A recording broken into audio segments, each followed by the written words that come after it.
وعلى آلك وأصحابك يا نور الله. اللہ عز و جل کی ذات اور اس کی صفات کے تعلق سے عقائد کا درس جاری ہے، سماعت فرمائیں.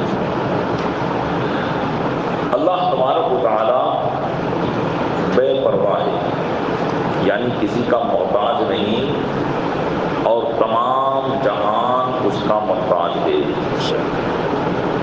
یہ بھی اللہ عز و جل کے تعلق سے عقیدہ رکھنا ضروری ہے کہ اسے کسی کی ضرورت نہیں. یعنی اگر پوری دنیا کے لوگ اس کی عبادت نہ کرے تو اسے اس کی کوئی پرواہ نہیں ہے. ہاں اگر وہ عبادت کرتے ہیں تو اس میں ان کا اپنا ہی فائدہ ہے.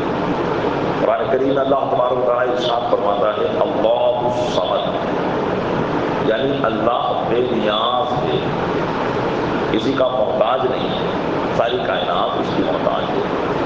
اس لیے ضروری ہے کہ اس کی اولاد نہ ہو، اس لیے کہ اگر اولاد ہوتی ہے تو باپ کسی نہ کسی کام میں اپنی اولاد کا محتاج ہوتا ہے، جبکہ اللہ تبارک و تعالیٰ کسی کا محتاج نہیں ہے. اور یہ بھی ضروری ہے کہ اس کا کوئی باپ نہ ہو، اس لیے کہ اگر اس کا باپ ہو تو پھر بیٹا اپنے باپ کا محتاج ہوتا ہے اپنے وجود میں، کہ اسے جو وجود ملا ہے تو اس کے باپ ہی سے ملا ہے، اس کی ماں ہی سے ملا ہے.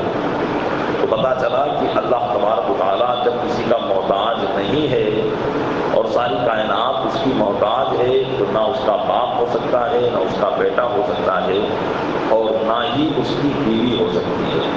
اسی بات کو اللہ تبارک و تعالیٰ نے سورہ اخلاص میں ارشاد فرمایا قل هو اللہ احد اللہ الصمد لم یلد ولم یولد ولم یکن له کفوا احد. اے محبوب آپ فرما دیں وہ اللہ ایک ہے، اللہ بے نیاز ہے، لم یلد ولم یولد، نہ اس نے کسی کو جنا نہ وہ جنا گیا، ولم یکن له کفوا احد، اور کوئی اس کا ہمسر نہیں ہے، یعنی کوئی اس کی جوڑ یا بیوی نہیں ہے، کیونکہ شوہر بھی اپنے معاملات میں بیوی کا محتاج ہوتا ہے، بیوی شوہر کی محتاج ہوتی ہے، جبکہ وہ کسی کا محتاج نہیں ہے. اس کی ذات کا ادراک عقلاً محال ہے، یعنی عقل کے ذریعے اللہ تبارک و تعالیٰ کی ذات کا احاطہ نہیں کیا جا سکتا. جیسے مثال کے طور پر آپ مجھے دیکھ رہے ہیں، میں آپ کو دیکھ رہا ہوں، تو میں نے آپ کی ذات کا احاطہ کیا ہوا ہے، یعنی آپ کا سر، ہاتھ، پیر، پورا جسم، پورا وجود میری نگاہوں کے دائرے میں ہے. لیکن اللہ تبارک و تعالیٰ اس سے پاک ہے، تو اس کا احاطہ نہیں کیا جا سکتا، اور جس کا احاطہ کیا جا سکتا ہے وہ خدا نہیں ہو سکتا. تو پتہ چلا کہ جو معبودان باطلہ ہیں ان کو چونکہ ہم اپنی آنکھوں سے احاطہ کرتے ہیں، وہ ہمارے سامنے موجود ہوتے ہیں، تو اس لحاظ سے وہ خدا نہیں ہو سکتے، کیونکہ خدا ہونے کے لیے ضروری ہے کہ عقل کے اعتبار سے اس کا احاطہ نہیں کیا جا سکتا. قرآن کریم اللہ تعالیٰ اس بات کو فرماتا ہے لا تدرکہ الابصار، آنکھیں اس کا احاطہ نہیں کر سکتی، وہو یدرک الابصار، اور وہ سبھی کا احاطہ کیے ہوئے.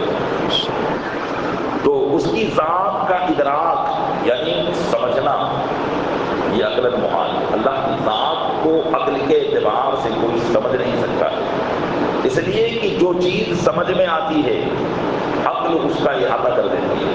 ہم نے کسی چیز کو سمجھا تو ہماری عقل کے دائرے میں وہ چیز آ جائے گی، ہماری عقل کے دائرے میں وہ چیز آ جائے گی.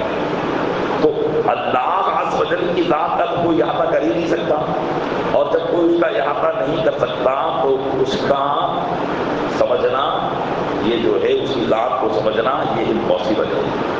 اس لیے آدمی عقل اسی طرف دوڑائے جہاں اس کی عقل کام کر سکتی ہے، اور جہاں اس کی عقل کام نہیں کر سکتی وہاں عقل کو دوڑائے گی نہیں، کیونکہ جو چیز محال ہے، امپاسبل ہے، آدمی اس کے پیچھے کبھی نہیں لگتا.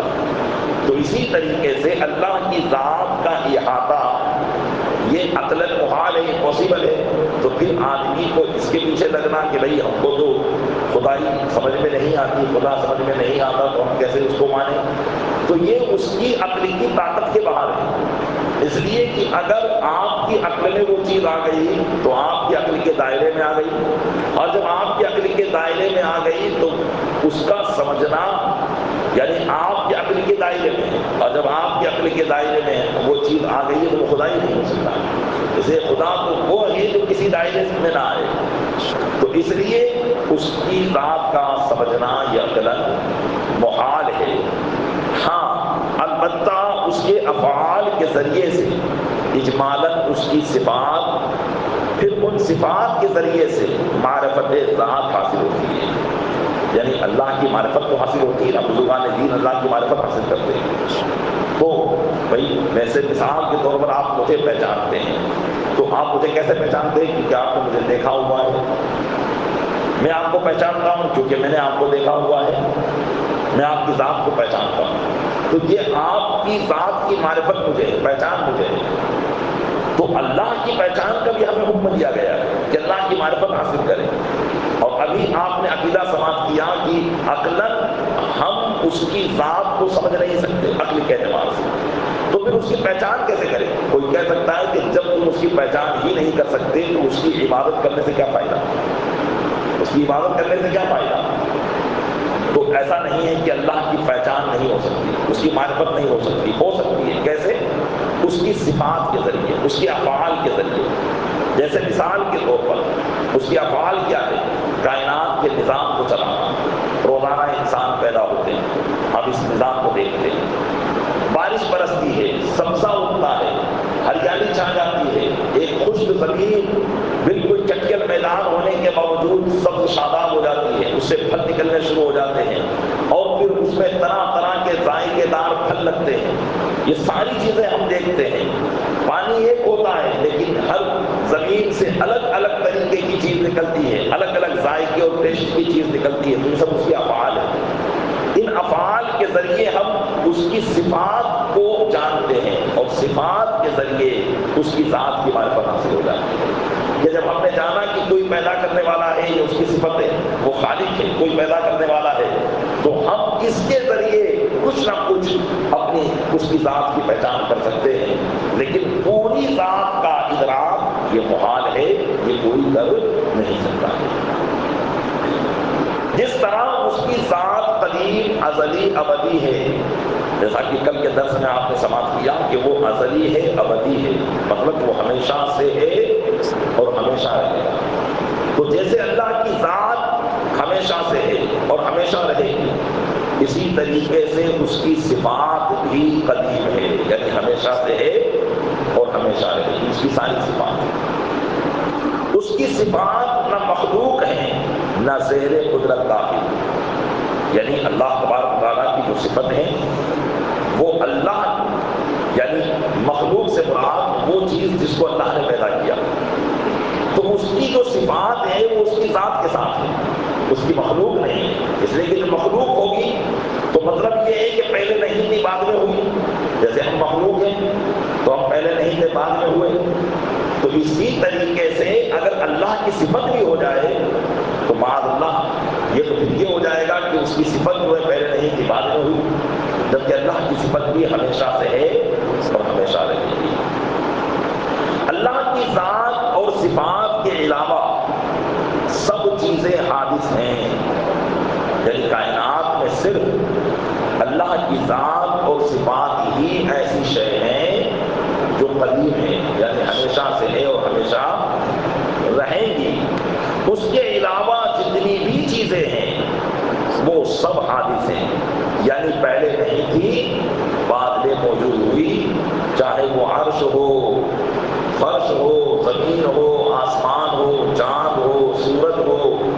اگرچہ آسمان ایک زمانے سے ہم دیکھتے ہوئے چلے آ رہے ہیں، ہمارے باپ دادا نے دیکھا، ان کے باپ دادا نے دیکھا، اس لیے بعض لوگوں نے آسمان کو کہہ دیا کہ آسمان بھی ہمیشہ سے ہے، حالانکہ آسمان بھی ہمیشہ سے نہیں ہے، یعنی اللہ کی صرف اللہ کی ذات اور صفات یہ ہمیشہ سے ہے، اس کے علاوہ کوئی بھی چیز ہمیشہ سے نہیں ہے۔ تو جو چیز ہمیشہ سے نہ ہو اسے کہا جاتا ہے شریعت کی زبان میں حادث. حادث کا مطلب ہوتا ہے نہیں پیدا ہونے والی چیز، اور جو چیز ہمیشہ سے ہے، اور وہ کون ہے؟ اللہ کی ذات اور اس کی صفات. تو شریعت کی زبان میں اسے کہا جاتا ہے قدیم. قدیم کا ڈکشنری کے اعتبار سے تو معنی ہوتا ہے پرانا، لیکن یہاں پر قدیم کا معنی شریعت کے اعتبار سے قدیم اس کو کہیں گے جو ہمیشہ سے ہو اور ہمیشہ رہے، اسی کو قدیم کہا جائے گا. اور وہ صرف ایک ہی ذات ہے اللہ کی، اور اس کی صفات، اس کے علاوہ کوئی بھی قدیم نہیں ہو سکتا. اس کے علاوہ جتنی بھی چیزیں ہیں سب حادث ہیں. صفات الہی کو جو مخلوق کہے یا حادث بتائے وہ گمراہ اور بددین ہے. یعنی یہ کہے کہ اللہ کی صفات اللہ کی مخلوق ہے تو وہ گمراہ بددین ہے. جیسے کلام اللہ یہ اللہ کی صفت ہے. اگر کوئی قرآن کو مخلوق کہے یہ اللہ کا پیدا کیا ہوا ہے تو وہ گمراہ بددین ہے. جیسا کہ ایک زمانے میں ایک فرقہ ایسا نکلا تھا جو اپنے آپ کو مسلمان کو کہتا تھا لیکن قرآن کو مخلوق کہتا تھا. تو ایسے لوگ کون ہیں؟ گمراہ بددین ہیں کہ چونکہ کلام اللہ اللہ کی صفت ہے اور اللہ کی صفت بھی قدیم ہے. یہ اور بات ہے کہ قرآن نازل ہمارے آقا علیہ السلام پر ہوا لیکن قرآن ہمیشہ سے ہے. اللہ کے علم ذاتی میں وہ ہمیشہ سے تھا اور ہمیشہ رہے گا. یہ اور بات ہے کہ ظاہری طور پر وجود اس کا اس وقت ہوا جبکہ ہمارے آقا صلی اللہ علیہ وسلم اس دنیا میں تشریف لائے اور پھر ان پر وہ نازل ہوا، لیکن اس کا وجود اللہ کی بارگاہ میں ہمیشہ سے تھا اور ہمیشہ رہے گا. جو عالم میں کسی شے کو قدیم مانے یا اس کے حادث ہونے میں شک کرے وہ کافر ہے. یعنی جو یہ کہے کہ بھئی اللہ کے علاوہ بھی کوئی چیز قدیم ہے، جیسے بعض لوگوں نے فلسفیوں نے آسمان کو قدیم کہا کہ وہ بھی ہمیشہ سے ہے، اس لیے کہ وہ کبھی جو ہے ختم ہی نہیں ہوا، بنا ہی نہیں ہوا، ایک زمانے سے اس کو دیکھا چلا گیا، اس کی کوئی ابتدا ہی معلوم نہیں ہے. تو جن لوگوں نے ایسا عقیدہ بنایا ایسے شخص کافر ہو جائے.